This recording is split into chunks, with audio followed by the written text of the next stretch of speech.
عبادت کے ساتھ معاشرت کے ساتھ تجارت، ساری چیزوں میں جو اللہ کہتا ہے وہ کرتے جاؤ۔ میرے نبی نے کہا جنت الفردوس میں آگے ایک خاص مقام ہے، ایک جنت الفردوس خاص الخاص ہے۔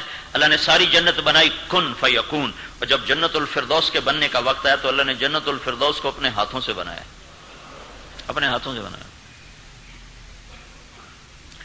عام جنت کی حور اگر سورج کو انگلی دکھائے تو سورج نظر نہیں آئے گا، تو جنت الفردوس کی حور جب سامنے آئے گی تو کیا حشر ہوگا۔ اور اللہ نے جس دن جنت الفردوس کو بنایا اس دن سے لے کر آج، اور آج سے لے کر قیامت تک اللہ روزانہ اسے 5 دفعہ پہلے سے زیادہ خوبصورت بناتا ہے۔ تو خوبصورت ہو جا، خوبصورت ہو جا، خوبصورت ہو جا، میرے دوست آ رہے ہیں، میرے بندے آ رہے ہیں۔ تو اس فردوس میں آگے پھر ایک اور عالی شان مقام ہے۔ میرے نبی نے کہا 3 آدمی جا سکیں گے، چوتھا قدم نہیں رکھ سکتے۔ کہا یہ کون؟ کہا الامام العادل، عادل بادشاہ۔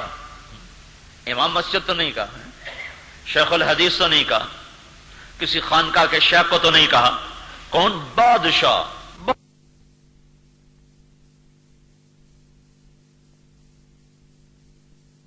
وسعت کے لحاظ سے ایک چنگیز خان، ایک محمود غزنوی، ایک سکندر اور ایک تیمور۔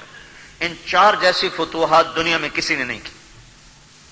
2 کافر، سکندر اور چنگیز، اور 2 مسلمان، تیمور اور محمود۔ تیمور تو ظالم لٹیرا بدماش تھا، اس نے تو ظلم، اللہ اسے برباد کرے۔ محمود نے دوسرا نمبر محمود کا ہے، دوسرا نمبر چنگیز کے بعد دوسرا نمبر محمود غزنوی کا ہے، اور یہ 410 ہجری میں یہ مرا ہے، 410 ہجری میں اس کا انتقال ہوا ہے، اور اس نے 33 سال حکومت کی۔ 1974 میں غزنی میں زلزلہ آیا، اس کی قبر پھٹ گئی، قبر کو ٹھیک کرنے کے لیے کھولا تو سلامت پڑا تھا جیسے کوئی آج رکھ کر گیا۔ 1000 سال گزرنے کے بعد جسم سلامت۔ الامام العادل، عدل والا تھا، انصاف والا تھا۔ دوسرا کون جائے گا؟ میرے نبی نے کہا ذو رحم وصول، جو رشتہ داروں کے برے سلوک کے باوجود ان سے اچھا سلوک کرتا رہا۔ رشتہ دار توڑتے رہے یہ جوڑتا رہا، وہ بگاڑتے رہے یہ بناتا رہا، وہ الجھتے رہے یہ سلجھاتا رہا۔ جو اس طرح رشتہ داروں سے نبھائے گا، انہیں اے کیتا اساں کیوں نہ کریے، جس نے یہ ورقہ پھاڑ دیا ہے وہ ساڈے نال انج کیتی جاندے اسی کیوں نہ کریے، اسی کوئی چھوٹے پیودے ہیں، تم چھوٹے پیودے بن جاؤ، ایک باری بن جاؤ تسی چھوٹے پیودے، تسی ویکھیا جے رب تہاڈے نال کردا کی ہے۔ تو جو یہ کرتا رہا کہ رشتہ داروں کی ہر ناگواری کو اس نے خوشگواری میں بدل دیا، ہر توڑ کو جوڑ میں بدلا، ہر غلط کو صحیح میں بدلا، اور یک طرفہ چلا، ان کی طرف سے نہیں دیکھا کہ وہ کیا کر رہے ہیں، اس نے وہ کیا جو اللہ کہتا ہے، تو اللہ تعالیٰ اس کو بھی اس مقام پر پہنچائے گا۔ تو اس میں نماز، روزہ، حج، زکوٰۃ کہیں آ رہے، تبلیغ، جہاد کچھ آ رہا ہے، علم، ذکر، تلاوت کہیں آ رہا ہے، یہ بھی عمل صالح ہے، یہ بھی عمل صالح ہے۔ تمہارا رشتہ داروں سے اچھا سلوک کرنا، ان کی بدتمیزی کو آخری حد تک برداشت کرنا، ان کی ناگواریوں کو آخری حد تک برداشت کرنا، یہ اللہ کے ہاں محبوب ترین عمل ہے۔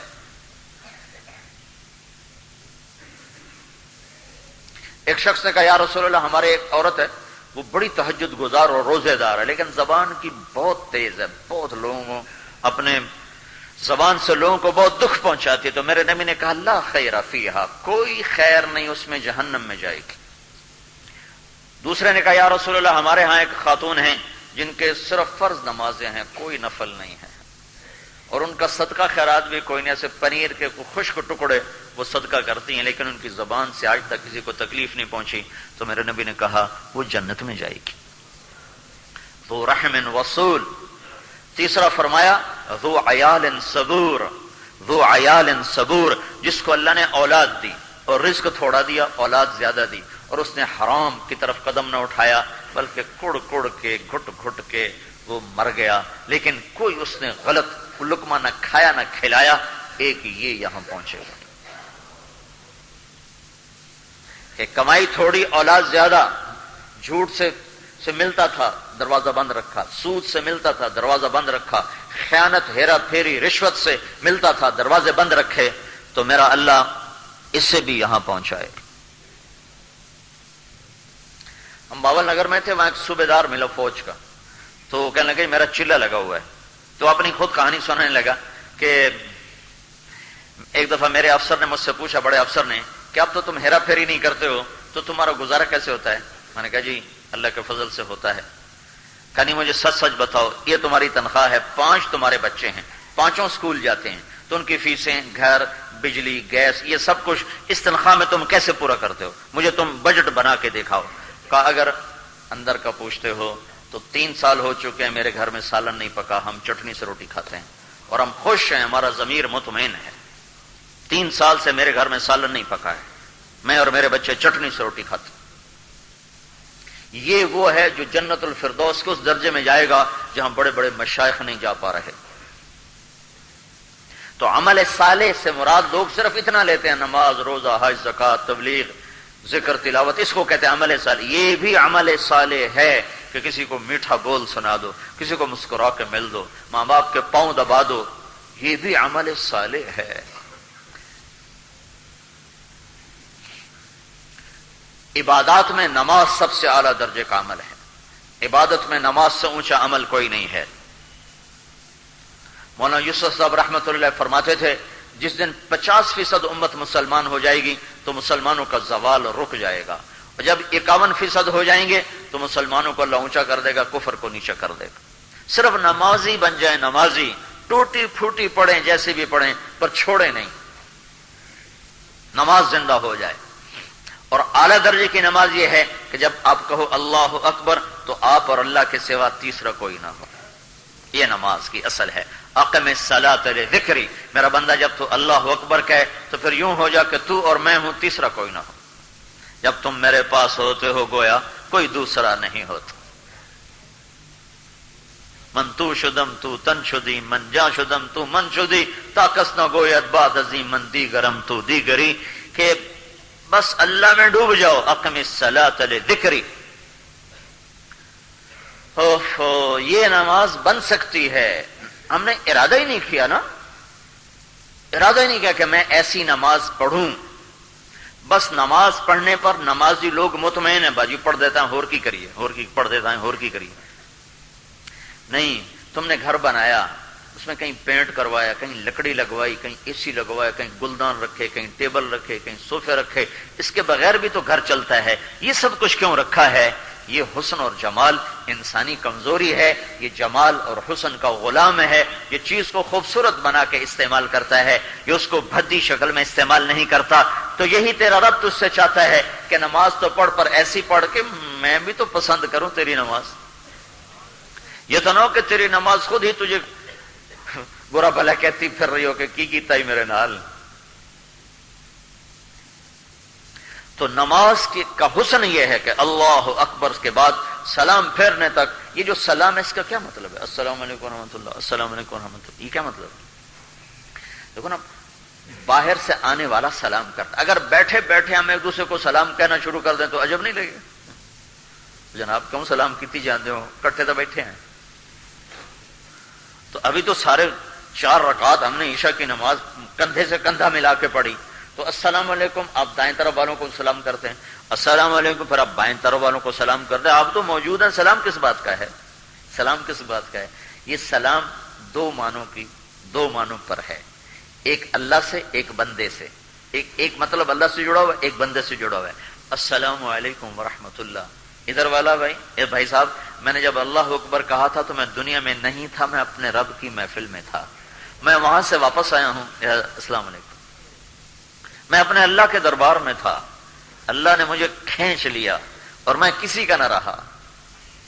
ایک اس کا یہ اللہ سے جڑا ہوا ہے، بندوں سے جڑا ہوا، السلام علیکم بھائی، میری طرف سے آپ پہ سلامتی ہے، میری طرف سے آپ کو کبھی کوئی نہ دکھ پہنچے گا، نہ تکلیف پہنچے گی، نہ نقصان پہنچے گا، یہ مطلب ہے السلام علیکم ورحمۃ اللہ کا، کہ میں بھائی صاحب میں چلا گیا تھا اللہ کے پاس، اور دوسرا یہاں میری طرف سے تمہیں کوئی دکھ نہ پہنچے گا۔ یہ نماز کی اصل ہے، اللہ اکبر، بس پھر اللہ اور تو ہو جا، اور یہ کوئی مشکل نہیں ہے۔ 3 کام کر لو، ایک نظروں کی حفاظت کرو، اسے غلط دیکھنے سے بچاؤ، ایک زبان کی حفاظت کرو، اسے غلط بول سے بچاؤ، جھوٹ سے، گالی سے، چغلی سے، شکایت سے، غیبت سے۔ غیبت کیا ہے؟ غیبت کا مطلب کیا ہے؟ کسی مسلمان کی پیٹھ پیچھے اس کے بارے میں ایسی بات کرنا جسے سن کر اسے دکھ ہو، اس کا نام غیبت۔ تو ایک صحابی نے کہا یا رسول اللہ اگر وہ بات اس میں ہو پھر بھی اس کا ذکر کرنا برائی کا، تبھی تو وہ غیبت ہے، اور اگر اس میں ہے نہیں اور تم کہو تو وہ تو بہتان ہے جو غیبت سے بھی بڑا گناہ ہے، وہ تو الزام تراشی ہے، وہ تو اس سے بھی بڑا گناہ ہے۔ اور الزام لگانا، میرے نبی نے کہا جس نے کسی نیک پاک دامن عورت پہ برائی بدکاری کا الزام لگا دیا، سن رہے ہو میری بات؟ غور سے سننا، جس نے کسی نیک پاک عورت پر بدکاری کا الزام لگا دیا پھر 100 سال کی بندگی بھی لے کر آئے گا تو جہنم میں اللہ ڈال دے گا۔ 100 سال کی نمازیں، بندگی، سجدے، روزے، اور ڈال دو جہنم۔ کم بخت ہے۔ یہدم عمل 100 سنۃ۔ زبان کو روکو، کانوں کو روکو، موسیقی سے بچو، لوگوں کی برائی سننے سے بچو، لوگوں کی کمیاں سننے سے بچو، زبان سے برائی مت کرو، زبان سے کسی مسلمان کی دل آزاری کا بول نہ بولو، آنکھوں سے کسی کی عزت کو نہ دیکھو، اور پیٹ میں حلال لقمہ داخل کرو۔ یہ 4 کام کرو تمہاری نماز میں خوبصورتی آنا شروع ہو جائے گی۔ کریں تو صحیح نا؟ اللہ نے ایسے تو نہیں کہا اقم الصلاۃ لذکری، میرا بندہ نماز ایسے پڑھ کہ میں تمہیں یاد آ جاؤں۔ تو عمل صالح عبادت میں نماز سب سے اعلیٰ درجے کی چیز، اور عمل صالح میں بندوں کے معاملے میں اخلاق سب سے اعلیٰ درجے کی چیز۔ اللہ اور بندے کے لیے نماز سب سے اعلیٰ ہے، بندے اور بندے کے لیے اخلاق سب سے اعلیٰ ہے۔ تو میرے اللہ نے کہا وَتَوَاصَوْا وَعَمِلُوا الصَّالِحَاتِ، ہاں بھائی یہ کام کرو گے تو کیا ہوگا؟ تم کامیاب اور ایمان والے ناکام۔ تو اس ایمان والوں کی ناکامی کا مطلب کیا ہے؟ کہ یہ جہنم میں ہو کر جنت میں جائیں گے، جہنم سے ہو کر جنت میں جائیں گے۔ پھر اللہ نے اگلی شرط سنا وَتَوَاصَوْا بِالْحَقِّ، ہاں صرف عمل نہیں، تبلیغ بھی کرنی پڑے گی۔ تم آخری نبی کی آخری امت ہو، تم آخری نبی کی آخری امت ہو، آخری اور آسمانی شریعت کی آخری شریعت ہو، آسمانی کتابوں کی آخری کتاب والے ہو، لہذا وَتَوَاصَوْا بِالْحَقِّ، تمہیں حق کی دعوت دینی ہوگی۔ یہ شرط لگانے سے ایمان والے بھی ناکام ہو گئے، یہ عمل والے بھی ناکام ہو گئے۔ عمل والوں کی ناکامی کا کیا مطلب ہے؟ یہ جہنم میں نہیں جائیں گے، جن کی زندگی میں شریعت کے مطابق ترتیب ہے یہ جہنم میں نہیں جائیں گے، یہ جائیں گے جنت میں۔ لیکن ان کی ناکامی کا مطلب یہ ہے کہ اگر انہوں نے تبلیغ کا کام نہ کیا تو یہ اعلی درجات سے محروم ہو جائیں گے۔ یہاں ناکامی کا یہ مطلب ہے کہ جنت میں تو جائیں گے لیکن جنت کے عالی درجات کو نہیں پا سکیں گے۔ اور جنت کے عالی درجات ایسے ہیں، میرے نبی نے کہا تم اوپر کے درجے والوں کو اپنی جنت میں ایسے دیکھو گے جیسے آسمان کا چمکتا ستارہ ہوگے، وہ جنت الفردوس ہے، اتنے اونچے ہوں گے تم سے۔ تو دعوت کی شرط لگانے سے عمل صالح والے ناکامی میں گئے، لیکن یہ ناکامی کون سی ہے؟ یہ ناکامی ہے درجات میں کمی، درجات میں کمی ہے، پوزیشن میں کمی آ گئی نا، ڈویژن میں کمی آ گئی۔ سیکنڈ ڈویژن میں پاس ہو گیا تو افسوس کر رہا ہے، ایک نمبر تو رہ گیا تو میری فرسٹ ڈویژن آ جمنی ہے۔ تو اللہ نے ایک شرط لگائی وَتَوَاصَوْا بِالْحَقِّ، کہ اگر تم نے پورا کامیاب ہونا ہے تو تیسرا کام بھی کرنا ہوگا، حق کی دعوت دینی ہوگی۔ کہاں لکھا ہے بستر اٹھا کے جانا؟ میں نے کہا جہاں پڑھتے ہو وہاں تو لکھا کوئی نہیں، جہاں لکھا ہے وہ تم پڑھتے کوئی نہیں، جہاں پڑھتے ہیں وہاں لکھا ہی کوئی نہیں، جہاں لکھا ہے وہاں پڑھتا کوئی نہیں۔ اس سے زیادہ خوبصورت اور اللہ کیسے کہے وَتَوَاصَوْا بِالْحَقِّ، جاؤ میرے پیغام کو سناؤ، لوگوں کو حق کی بات بتاؤ اور ہمدردی سے بچاؤ، ہمدردی سے بتاؤ۔ تواصوا، وصیت اور نصیحت کا ظاہر ایک ہے، حقیقت الگ ہے۔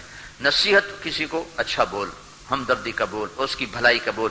وصیت بھی اسی کو کہتے ہیں، لیکن وصیت خاص ہے مرنے والے کے لیے اور نصیحت ہے زندہ کے لیے۔ مرنے والا جو بات کرتا ہے نا وہ پورے درد سے کرتا ہے کہ وہ زندگی سے نا امید ہے، لہذا اسے کوئی تما نہیں، کوئی لالچ نہیں، تو وہ 100% خالص ہو کے بات کرتا ہے۔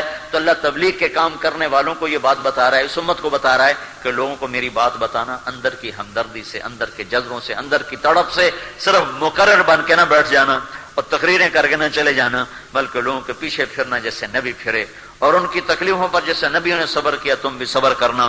وتواصوا بالحق، حق کی دعوت، یہ تیسرا کام کرو گے تو تم تیسرے نمبر پر چلے گئے. اور عمل صالح والوں کو بتایا جا رہا ہے تم ناکام ہو گئے. تمہاری ناکامی کیا ہے؟ تم عالی درجات کو نہیں پا سکو گے. تم عالی درجات کو نہیں پا سکو. عالی درجات کو پانے کے لیے تمہیں حق کی دعوت کے لیے گھر چھوڑنا ہوگا. اس امت نے گھر چھوڑا تو کلمہ یہاں تک پہنچا. اس امت نے گھر چھوڑا تو ملائیشیا تک، فلپائن تک اللہ کا پیغام پہنچا. اس امت نے گھر چھوڑا تو انڈونیشیا کے جزیروں میں اسلام پہنچا. اگر پہلے صدی کے لوگ نماز روزے پر ہی بیٹھ جاتے تو ساری دنیا میں اسلام جاتا کیسے؟ اگر ان کا بھی یہی ذہن ہوتا جو آج کے مسلمان کا، بھائی نماز پڑھو روزہ رکھو، یہ کیا ضرورت ہے گھر چھوڑنے کی، بستر اٹھا کے جانے کی؟ کدھر لکھا ہوا ہے؟ کیسے چلے جائیں؟ بچے چھوڑ دیں، بیوی چھوڑ دیں، گھر چھوڑ دیں، کاروبار چھوڑ دیں. یہ رہبانیت ہے، یہ رہبانیت ہے. یہ صرف نہ جاننے کی بات ہے، نہ جاننے کی بات کہ سمجھے نہیں، جانا نہیں. یہی اگر جان لیں تو سارے عالم میں پھرتے پھریں. میں ابھی گیا ہوا تھا سندھ کے سفر میں، واپسی پر میں ملا معین اختر، وہ جو بڑا مشہور آدمی نہیں ہے اسٹیج اور ٹیلی ویژن وغیرہ کا، اس سے میری ملاقات ہوئی. تو وہ مجھے اپنی کارگزاری سنانے لگا. اب ماشاءاللہ 5 وقت نماز پڑھتا ہے اور تبلیغ میں تھوڑا تھوڑا وقت لگا رہا ہے. وہ مجھے اپنی کہانی خود سنانے لگا کہ میرے پاس تبلیغ والے آتے تھے تو میں ان کو نا قریب ہی نہیں لگنے دیتا تھا اور ان کو بھگا دیتا تھا. باہر سے ہی کہلوا دے، اندر سے کہلوا دیتا بھائی کوئی نہیں. ریکارڈنگ پہ گئے، شوٹنگ پہ گئے، ہوتا میں اندر تھا. کہ ایک دفعہ ایسا ہوا کہ ادھر سے میری گاڑی آئی، ادھر سے ان کی گاڑی آئی، تو آمنا سامنا ہو گیا. تو مجھے اس وقت انکار کرنا مشکل ہو گیا. میں نے کہا آج ان کو ایسا سبق سکھاؤں گا پھر کبھی لوٹ کے میرے پاس نہیں آئیں گے. تو میں ان کو لے کر گیا اور کپڑے بدلے اور رات 10 بجے سے لے کر صبح 4 بجے تک میں مسلسل بولتا گیا اور وہ چپ بیٹھے سنتے رہے 6 گھنٹے. کتنا بڑا ظرف تھا ان سننے والوں کا، کتنا بڑا ظرف تھا. کہنے لگا میں نے سوچا اب یہ لوٹ کے میرے پاس کبھی نہیں آئے گا. میں نے اتنا ان کی ٹھکائی کر دی نا، ہوں بندے دے پوتر تو میرے کو نہیں آمدے ہیں. کہنے گئے میری عادت ہے کہ میں قرآن پڑھتا ہوں، 1 سطر پڑھوں، 2 سطر پڑھوں، پڑھتا ہوں 3، لیکن جب میں قرآن پڑھتا ہوں تو اس طرح پڑھتا ہوں کمرہ بند ہوتا ہے اور میرے کمرے میں کوئی داخل نہیں ہو سکتا، اور میں بالکل پوری تھما تن گوش ہو کر اور متوجہ ہو کر میں قرآن پڑھتا ہوں.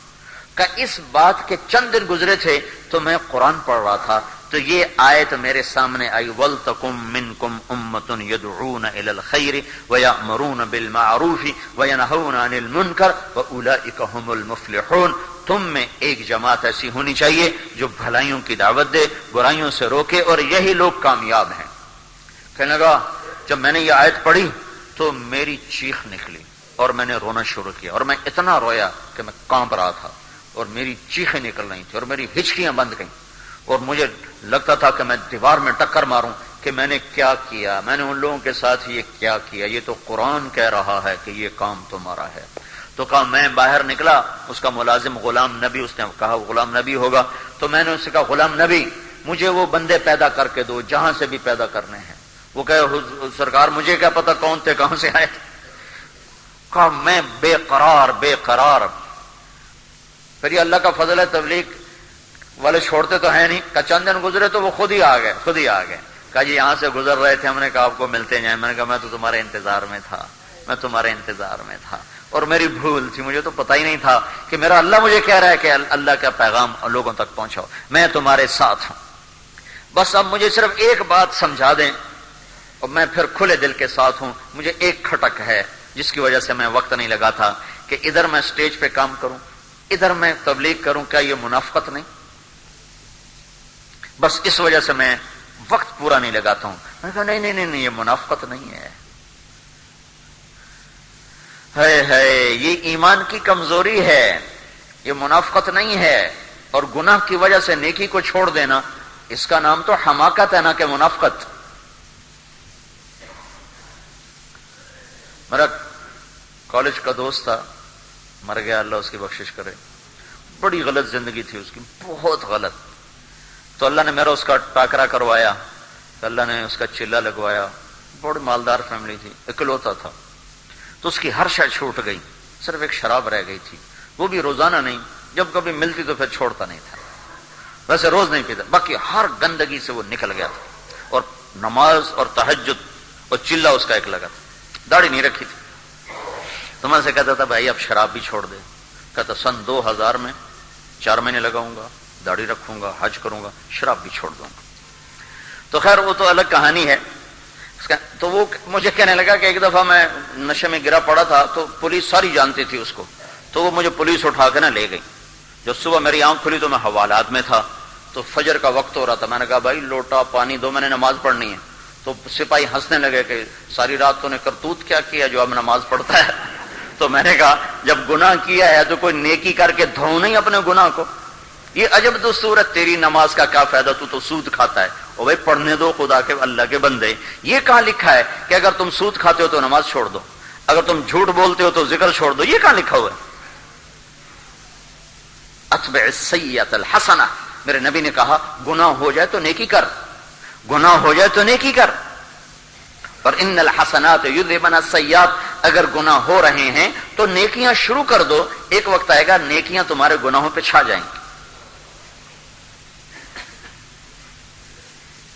یہ تو منافقت نہیں ہے، اور بلکہ یہ تو عین حکم ہے کہ تم عمل نہیں کرتے پھر بھی دعوت دو، پھر بھی دعوت دو۔ تبلیغ کا حکم ہر حال میں ہے، چاہے عمل ہے یا نہیں ہے۔ تو وہ میں نے کہا تمہارے سامنے جنید جمشید کی مثال نہیں، وہ گاتا بھی رہا اور تبلیغ میں بھی جاتا رہا، تو ایک دن اس کی نیکی اس پر گانے پر غالب آ گئے، کہنے لگے ہاں یہ بات تو ٹھیک ہے، وہ رہنے دو۔ وہ کہنے لگا امریکہ میں نا یہ 4 مہینے لگا کے، جنید 4 مہینے لگائے اور پھر شیو کرا دی اور پھر گانا شروع کر دیا، اور وجہ اس کی کوئی گانا نہیں تھا، معیشت تھی اس کو۔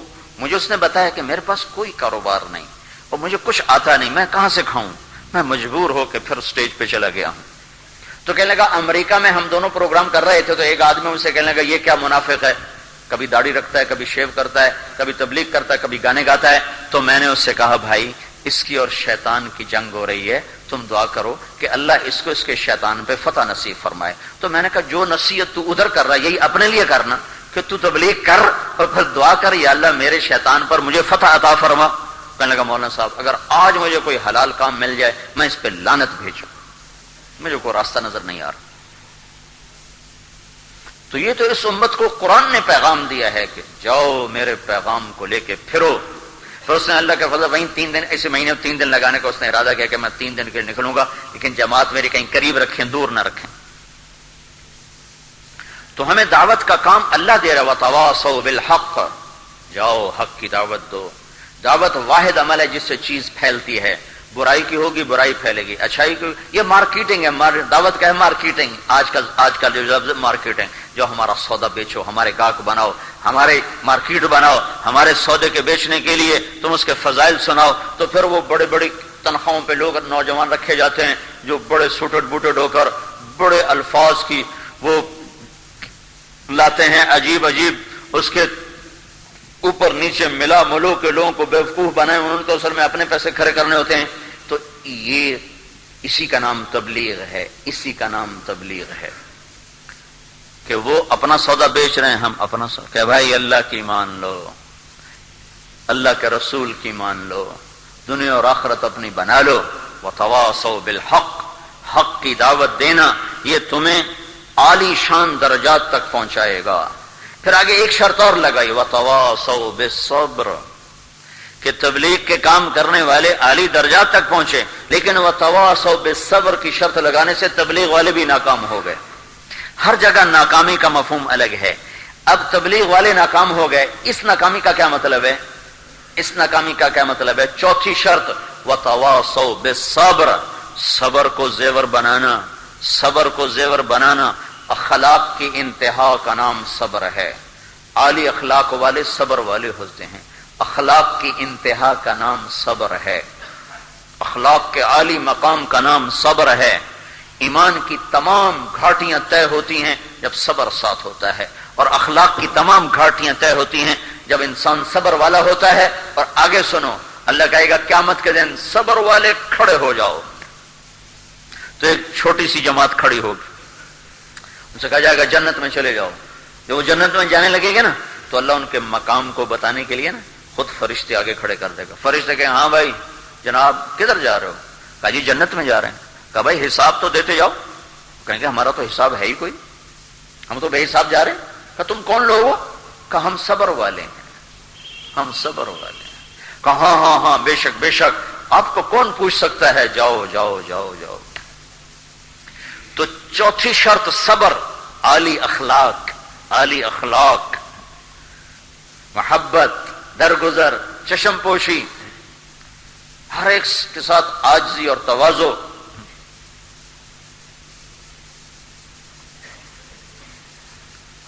جب مجمع بڑھتا ہے تو طبیعت میں عجب پیدا ہو جاتا ہے, طبیعی چیز ہے, اس پہ استغفار کرو اللہ معاف کر دیتا ہے. وہ عجب